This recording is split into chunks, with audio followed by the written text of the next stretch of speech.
ఈ సంఘటనపై latest updates ను మా కరెస్పాండెంట్ రాజా రమేష్ ను లైవ్ లో వివరిస్తారు. రాజా రమేష్, చెప్పండి, ఈ వివాదంపై తాజా సమాచారం ఏంటి?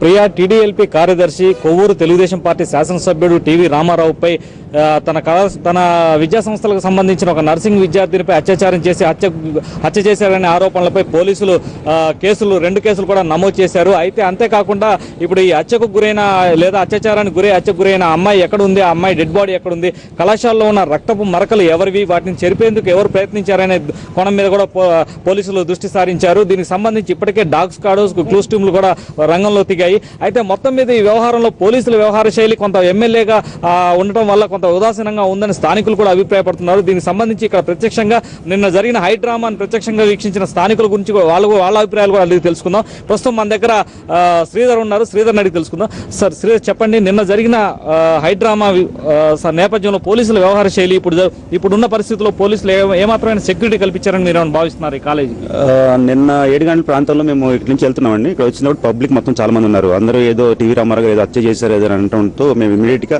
బురుగుల చిన్నారావు గారికి ఫోన్ చేశామండి.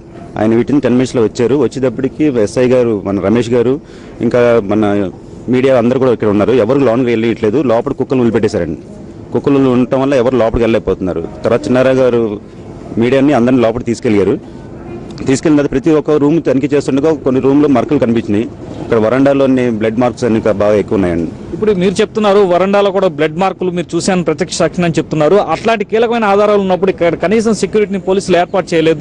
దీన్ని మీరు ఎలా అంటే రాత్రి పోలీసు మొత్తం అందరూ వచ్చారండి. మొత్తం ఎస్పీ గారు వాళ్ళందరూ కూడా వచ్చారు. వచ్చిన తర్వాత ప్రతి ఒక్క రూమ్ అందరూ కలిసి, మేము బురుగుల చిన్నారావు గారు, మీడియా అందరూ కలిసి, పోలీస్ డిపార్ట్మెంట్ అందరూ కలిసి ప్రతి ఒక్క రూమ్ ప్రతి క్షుణ్ణంగా చేశారండి.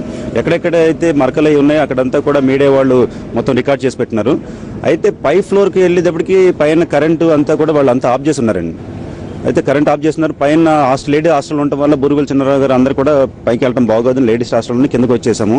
ఈలో మాకు సమాచారం అందిందంటే ఆయన డ్రైవరు, తర్వాత ఆయన గన్మెన్ అంతా ఇక్కడే ఉన్నారు. తర్వాత మాకు సమాచారం అందింది ఆయన పైన ఉన్నారని టీవీ రామారావు గారిని. ఈ లోపల మా ఒక కుర్రాళ్ళని పైకి పంపించాము. చిన్నారావు గారు పైకి పంపించేటప్పటికి పైన ఆయన టాప్ ఫ్లోర్లోని ఒక ట్యాంక్ లో దాక్కుని ఉన్నారంట. ఇప్పుడు ఇంత హైడ్రామా జరిగిన తర్వాత ఈ కళాశాలలో చదువుతున్న విద్యార్థులకు రక్షణ ఉందని భావిస్తున్నారు.